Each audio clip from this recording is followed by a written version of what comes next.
بچہ آ گیا، یتیم بچہ. اس نے آ کے عرض کی حضور 3 گھر میں افراد ہیں، میں، میری بہن اور میری بیوہ ماں. والد حضور چلے گئے اور آج نہ 3 دن ہو گئے روٹی کوئی نہیں کھائی. میں اس منظر کو بھی جانتا ہوں کہ جب یتیم گھر میں اکٹھے بیٹھے ہوتے ہیں اور پتہ ہوتا ہے ان کو کہ ہماری اماں کے پاس آج پیسے کوئی نہیں اور گھر میں روٹی بھی کوئی نہیں، تو پھر ان کو بھوک ہی نہیں لگتی. ہاں نہیں لگتی. اماں پوچھتی ہے پتر روٹی کھانی ہے؟ نہیں میں تو سویرے جو کھایا تھا وہ ہضم ہی نہیں ہوا. اماں جی شاہی کوئی نہیں. یہ پردے اس طرح کر کے بچائے جاتے ہیں. ایک دوسرے کو تسلیاں دینا، ایک دوسرے سے پیار کا بڑھ جانا، ایک دوسرے کے لیے جذبات اور طرح کے بن جانا حکمت الہی کے تقاضے ہوتے ہیں. یا رسول اللہ صلی اللہ تعالی علیہ وسلم، بیوہ ماں ہے، یتیم بہن ہے، 3 دن سے کھایا کچھ نہیں. قربان جائیں وہ گھر جہاں سے کائنات کھاتی ہے ساری. حضور نے فرمایا بلال جا کے ساری ازواج مطہرات سے پوچھ گھر میں کیا ہے. حضرت بلال کہتے ہیں میں سارے گھاری پوچھ آیا، ٹٹول آیا، ٹوٹل 21 کھجوریں نکلی. یہ 2 جہاں کے شاہ ہیں اور پاس کچھ رکھتے نہیں. 2 جہاں کی نعمتیں ہیں، ان کے خالی ہاتھ میں حضور کے سارے گھر کو میں ڈھونڈ 21 کھجوریں نکلی تو لا کے میں نے پیش کر دی، تو حضور نے ڈائریکٹ اس کو نہیں دی، نبی پاک نے اپنے ہاتھ پہ رکھ لی. اور کہتے ہیں پھر حضور نے اپنا منہ مبارک قریب کیا کھجوروں کے. صحابہ خود فرماتے ہیں کہ یہ جو حضور نے منہ مبارک قریب کیا ہے نا، تو نبی پاک برکت کی دعا کر رہے تھے. 21 کھجوروں پہ برکت کی دعا ہوئی. حضور نے اس بچے کو بلایا، تھپکی دی، فرمایا لے جا 7 تیری، 7 تیری بہن کی. انہیں معمولی نہ سمجھنا ہو تو حضرت بلال کہتے ہیں حضور 3 بھی دے دینا کبھی تو 30 سال ختم ہی نہیں ہوتی. 30 سال گزر جاتے ہیں، نکالتے رہو کھاتے رہو، ختم ہی نہیں ہوتی. حضور نے فرمایا 7 تیری، 7 تیری بہن کی، 7 تیری والدہ کی. اور 7 حضور نے اور بھی تلقین فرمایا ایک سویرے کھایا کرنا، ایک شام کو کھایا کرنا. یہ لے جا. حضرت سیدنا بلال حبشی کہتے ہیں رضی اللہ تعالیٰ عنہ کہ بچہ لے کے جب باہر نکلا تو حضرت سیدنا معاذ ابن جبل دوڑ کے گئے اور جا کے بچے کے سر پہ شفقت سے ہاتھ پھیرا. کا فکر نہ کرنا، رب کریم تجھے بہترین سرپرست عطا کرے گا. پتر پریشان نہ ہونا، اللہ تیری مدد کرے گا. صرف حوصلہ دیا، سر پہ دست شفقت پھیرا. بچہ چلا گیا تو حضور نے فرمایا معاذ ادھر آؤ نا ذرا. یا رسول اللہ حکم ہو. فرمایا کس چیز نے تمہیں اٹھایا بچے کے سر پہ ہاتھ رکھنے کے لیے؟ کس نے تمہیں کہا؟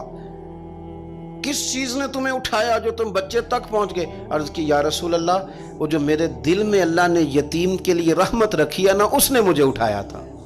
اور میں نے جا کے اس کے سر پہ دست شفقت پھیرا تو حضور فرمانے لگے سن پھر، جو کسی یتیم کے سر پہ خالی ہاتھ بھی پھیر دے، جتنے بال اس کے ہاتھ کے نیچے آئیں گے نا، رب اتنی خطائیں معاف کرے گا، اتنی نیکیاں دے گا، اتنے درجے اس کے بلند کر دے گا. خالی دست شفقت ہی پھیر دے. دینا دلانا تو بعد کی بات ہے، اس کا خیال رکھنا. تو یہ جو ہمارے مدارس ہیں نا، ان میں اکثر بچے غریب ہوتے ہیں، لیکن کچھ بچے تگڑے گھروں کے بھی ہوتے ہیں، مالدار گھروں کے بھی ہوتے ہیں. اس میں اگر کوئی ایسا بچہ آ بھی جاتا ہے نا جو یتیم ہے، کمزور ہے، تو وہ اپنے آپ کو محسوس نہیں کرتا کمزور، کیونکہ وہ یہ نہیں سمجھتا کہ میں یتیم خانے میں آیا ہوں. اس کے ذہن میں مائنڈ سیٹ یہ ہوتا ہے کہ میں مدرسے میں آیا ہوں اور میں پڑھنے کے لیے آیا ہوں. اور چونکہ وہ کچھ وزادار بچے، مالدار بچوں کے ساتھ وقت گزارتا ہے، اسی دسترخوان پہ بیٹھ کے کھاتا ہے، اسی کلاس میں سب کے ساتھ بیٹھ کے پڑھتا ہے، تو اس کی عزت نفس مجروح ہونے کی بجائے طاقت پکڑتی. وہ برابری کی سطح پہ جب آتا ہے تو اسے محسوس ہوتا ہے کہ مجھے عزت دی جا رہی. اس لیے مدارس اسلامیہ میری نظر سب سے مضبوط جگہ ہیں جہاں مساکین کی، یتیموں کی، غریبوں کی صحیح معنوں میں کفالت بھی ہوتی ہے، تعلیم بھی ہوتی ہے، عزت بھی ہوتی ہے، تربیت بھی ہوتی ہے. میرے رسول کریم علیہ السلام بڑے انہماک کے ساتھ، بڑے توجہ کے ساتھ. اچھا ایک کام اور ہوتا ہے ہمارے ہاں، وہ کیا ہے؟ اگر کوئی یتیم مال چھوڑ گیا نا اس کا باپ، تو پھر تو بارے نہیں آ رہے ہیں اس کے. پھر تو اللہ خیر کرے کہ بہت سارے مل جائیں گے کفالت کرنے والے، بہت سارے ملیں گے دھیان رکھنے والے، بڑے سارے ملیں گے توجہ دینے والے. قرآن مجید نے فرما دیا ہے کہ جو یتیم کا مال کھاتا ہے وہ سمجھ لے کہ میں مال نہیں کھا رہا، میں آگ کھا رہا ہوں، آگ کھا رہا ہوں، آگ. سورہ نساء دیکھیے ہمارے ہاں اگر تو وہ مال چھوڑ گیا ہے تو پھر تو بہت سارے رشتہ دار مستقل اس کے محلے میں مکان لینے کو تیار ہو جاتے ہیں، الا ماشاءاللہ۔ پھر تو بڑے سارے ایسے بھی رشتہ دار بن جاتے ہیں جن کو والد کی موجودگی میں کبھی زیارت کا موقع بھی نہیں ملا تھا۔ یہ مال جو یتیم کا ہے اس کی تو زیادہ حفاظت کرنی تھی۔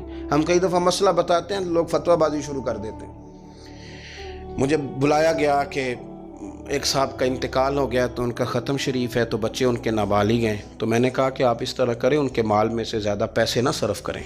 نہیں جی نہیں، بڑے پیسے کمائے ہیں جی، اس نے ساری زندگی باہر نکالی ہے تو لاکھوں کروڑوں کمائے ہیں، تو چھوٹا گوشت پکائیں گے، بکرے کا گوشت پکائیں گے اور ہم ان کا ختم شریف دلائیں گے۔ تو میں نے کہا صاحب آپ رشتہ دار ہیں، ان کے بچوں کے مال کی حفاظت کریں۔ ختم شریف تو اس میں گوشت زیادہ ہونا ضروری نہیں، اس میں تو درد سے دعا کرنا ضروری ہے، اس میں تو تلاوت قرآن پاک کے سال ثواب میں ضروری ہے، ذکر اذکار ضروری ہیں۔ لیکن کیا کیا جاتا ہے کہ بے دریغ مال ان کا اگر ہو تو، ایک حدیث پاک ہے بخاری مسلم میں، بڑے غور سے سنیے گا اور اس کے اندر جتنے پہلو ہیں ان پر پوری توجہ دیجئے گا کہ کہیں ہم ادھر آ تو نہیں گئے۔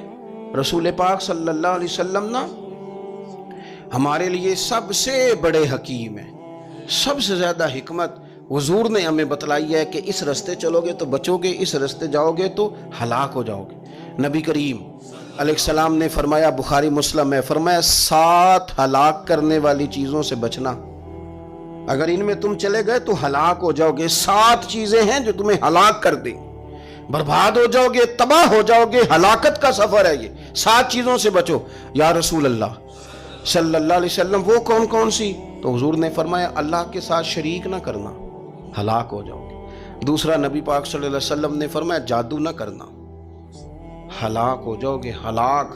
اور یار جسے حضور فرما رہے ہیں ہلاک ہو جائے وہ بچے گا؟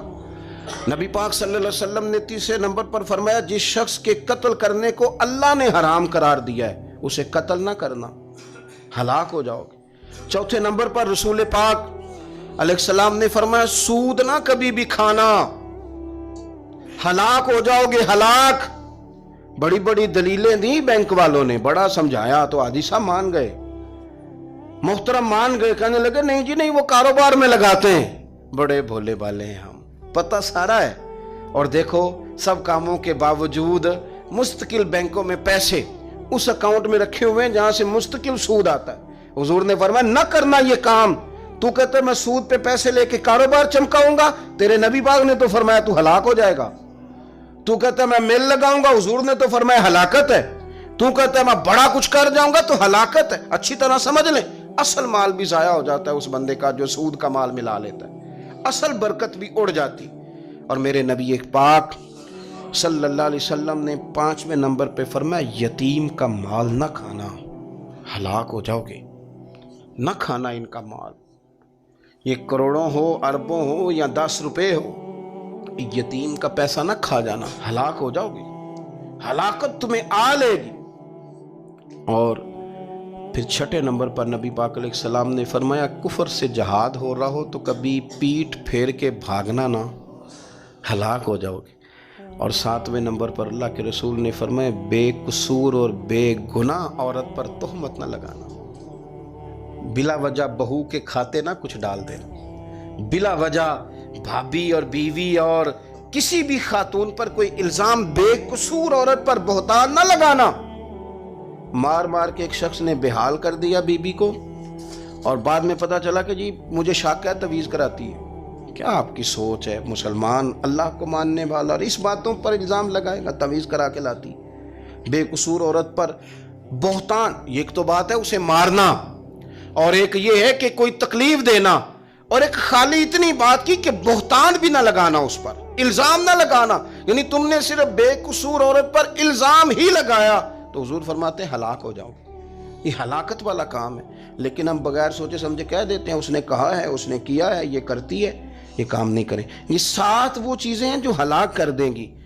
نبی پاک صلی اللہ تعالیٰ علیہ وآلہ وسلم فرماتے ہیں میں نا جنت کا دروازہ کھولوں گا تو ایک عورت کو نا میں سبقت لے جاتے ہوئے دیکھوں گا، یعنی وہ جلدی سے جنت میں داخل ہو رہی۔ یا بعض شارحین کہتے ہیں کہ حضور داخل ہوتے ہی سب سے پہلے اس کا چہرہ دیکھیں گے، حضور فرمائیں گے تو پہلے ہی آ گئی، بی بی جنت میں، حضور نے دروازہ کھولا تو جلدی سے نظر آئی، تو پہلے آ گئی۔ سب نے لکھا ہے کہ اس عورت کی شان یہ ہے کہ سب سے پہلے جنت میں گئی۔ میں نے حدیث پڑھی تو میں نے نیچے حاشیے میں لکھا، میں نے کہا میرا خیال یہ ہے کہ اس کی زیادہ شان یہ ہے کہ جنت میں اس کی سب سے پہلی ملاقات مدینے والے محبوب سے ہو گئی۔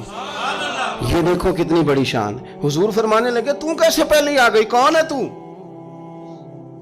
وہ کہنے لگی حضور میں بیوہ ہوں، میرے بچے یتیم تھے، میں نے ان کی خاطر نہ بیٹھی رہی، میں نے نکاح نہیں کیا، میں نے ان یتیموں کی پرورش کی، بیوہ بن کے زندگی گزار دی، ان یتیموں کے لیے بیٹھی رہی۔ اس کو جائز ہے، یہ کر سکتی تھی، لیکن اس نے سوچا کہ میں ان کی نگہبانی یتیموں کے لیے بیٹھی رہی۔ آج شان یہ ہے کہ مدینے والے کے لیے جب دروازہ کھلا ہے تو اس بی بی کو بھی رب کریم نے فوراً ہی جنت عطا فرما دی۔ یہ سب سے پہلے گئی۔ میں نے دیکھی ہیں ایسی عورتیں 23 سال میں بیوہ ہوئی پر عمر بچوں کے نام کر دی۔ اسے پتہ تھا کہ کل کو جب یہ بڑے ہوں گے تو یہ اپنے کمرے کا دروازہ بند کر لیں گے، یہ نہیں پوچھیں گے کہ اماں سوئی ہے کہ جاگ رہی ہے، ان کا آنا جانا الگ سے ہو جائے گا، ان کے تعلقات اپنے ہو جائیں گے، پر یہ بیٹھی رہی۔ اس نے بچوں کو وقت دیا تو بچے تو کیا اس کو صلہ دیتے تھے، رب نے یہ صلہ دیا ہے کہ سب سے پہلے اسے جنت میں داخلہ عطا فرمایا۔ ابو داؤد شریف میں مسند امام احمد بن حنبل میں حدیث ہے، نبی پاک صلی اللہ علیہ وسلم کے چچا زاد تھے حضرت جعفر طیار، مولا علی شیر خدا کے بھائی تھے، جنگ موتا میں شہید ہو گئے۔ وہاں سے کوئی خبر لے کے نہیں آیا، لیکن رب خبریں دیتا ہے نا اپنے حبیب کو، اللہ غیب کے خزانوں کی کنجیاں دیتا ہے اپنے محبوب کو۔ نبی کریم صلی اللہ تعالیٰ علیہ وسلم نا ان کے گھر گئے، ان کی زوجہ کا نام اسماء بنت امیس تھا۔ حضور نے فرمایا اسماء میرے بھتیجوں کو میرے پاس لاؤ، محمد بن جعفر اور عبداللہ بن جعفر رضی اللہ تعالیٰ عنہ۔ بچے قریب آئے، حضور کو پتہ ہے ان کے والد شہید ہو گئے۔ نبی پاک نے اپنی ناک مبارک ان کے رخساروں پہ رکھے، پھر حضور نے ان کا ماتھا چوما، پھر نبی پاک صلی اللہ علیہ وسلم نے سینے سے لگایا، فرمایا حجام کو بلاؤ نا ذرا، ان کے بال تراشے کتنی بڑے ہو گئے، حجامت ہونے والی۔ حضور پیار کر رہے تھے، آنکھوں میں آنسو تھے، تو جناب اسماء قریب آئیں، کہنے لگے حضور میرے شوہر کی کوئی خبر آ گئی ہے؟ تو نبی پاک صلی اللہ تعالیٰ علیہ وسلم نے گردن مبارک اٹھائی تو آنکھوں میں آنسو تھے، فرمایا رب نے میرے بھائی کو شہادت کا درجہ عطا کیا ہے، فرمایا کوئی آہ و بقا نہ کرنا میرے بھائی پر، اللہ نے اسے شہادت کا درجہ دیا ہے۔ حضرت جعفر طیار کے گھر والوں کے لیے حضور نے صحابہ کو حکم دیا کہ یہ غم میں ہیں، ان کے لیے کھانے پکا کے لاؤ۔ پھر نبی پاک ان بچوں سے پیار کرنے لگے، فرمانے لگے یہ جو ہے نا محمد بن جعفر یہ اپنے دادا جناب ابو طالب سے ملتا جلتا ہے، اور یہ جو عبداللہ بن جعفر ہے یہ تو سارا میرے ساتھ ملتا جلتا ہے۔ نبی پاک صلی اللہ علیہ وسلم پیار کرتے، باتیں کرتے، حضرت اسماء رونے لگیں۔ یہ ابو داؤد شریف میں مسند امام احمد بن حنبل میں چمکتے جملے۔ عرض کرنے لگی حضور میرے بچوں کا کیا بنے گا، کون کفالت کرے گا؟ قربان جائیں رسول پاک صلی اللہ علیہ وسلم کے کیا جملے، یتیموں کے لیے حضور کا نوازنے کا کیا انداز ہے۔ فرمایا اسماء تو فکر نہ کر، انا ولیہم فی الدنیا والآخرہ، فرمایا میں دنیا میں بھی ان کا وارث بنوں گا، قیامت کے دن بھی ان کا وارث بنوں گا۔ تو صرف دنیا کی بات کرتی ہے کہ نظام معیشت کا کیسے چلے گا، اور میرا وعدہ یہ ہے کہ دنیا میں بھی ان کی سرپرستی کروں گا، آخرت میں بھی سرپرستی کروں، آخرت میں بھی میں ان کا خیال رکھوں گا۔ آپ غور تو فرمائیں، توجہ تو کریں کہ اس قدر زیادہ حضور کا انہماک اس طبقے کے ساتھ ہمیں اپنے دائیں بائیں عزیزوں میں، رشتہ داروں میں، دوستوں میں، علاقہ میں، پڑوسیوں میں، محلے داروں میں دیکھنا چاہیے۔ یہ بچے بیچارے میں نے دیکھا ہے، ان کے بگڑنے میں اصل بات یہ ہوتی ہے کہ کوئی مخلص ہو کے سرپرست نہیں بنتا۔ آگے بڑھیں، اپنی اپنی خدمات پیش کریں، اور جس طرح ہمارا بچہ بگڑ جائے تو ہم اس کے لیے پوری کوشش کرتے ہیں، جدوجہد کرتے ہیں، حالات، واقعات، پس منظر، پیش منظر کا جائزہ لیتے ہیں کہ کون سے اسباب اختیار کیے جائیں تو یہ ٹھیک ہو سکتا ہے۔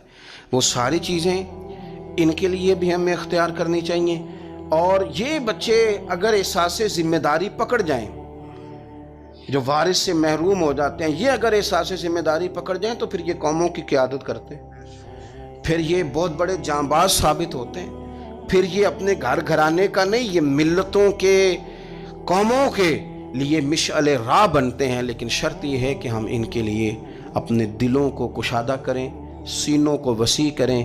اللہ کریم سمجھنے کی توفیق عطا فرمائے۔ آخر دعوانا ان الحمد